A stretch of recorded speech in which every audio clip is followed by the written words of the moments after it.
Asal mula pusaka jatuh ke Kemenakan.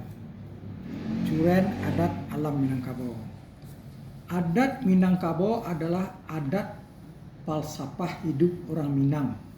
Demikian juga bila kita berbicara tentang adatnya, sesungguhnya kita adalah berbicara tentang kebudayaannya. Di samping itu, sebagai anak Minang, kita wajib mengetahui kebaikan-kebaikan sistem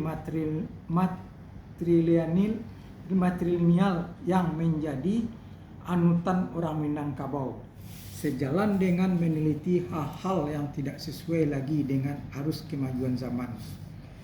Keelokan adat Minangkabau ialah pada susun harta pusaka tinggi yang bertolak dari sistem matrilineal seperti kata Hamka.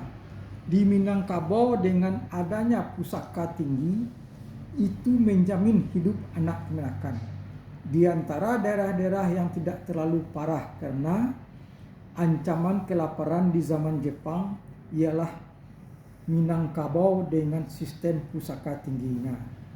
Namun demikian, karena panjangnya jalan yang telah ditempuh, akan ada adat Minangkabau yang tidak teramalkan. Dan di antaranya mungkin ada pula yang telah diamalkan. Di antaranya mungkin ada pula yang telah dimakan karat atau karet. Pepatah sendiri mengatakan, sekali ayah gadang, sekali tapian beranjak. Tetapi dinamakan adat tentu indak lapuak dek hujan, indak lakang dek panih.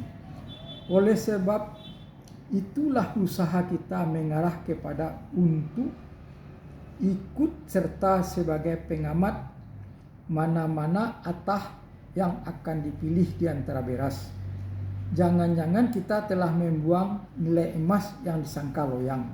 Demikian antara lain uraian Datuk B. Nurdin Yaakob dalam mengantar bukunya Tambo Minangkabau yang terbitkan oleh Pusaka Indonesia Bukit Tinggi.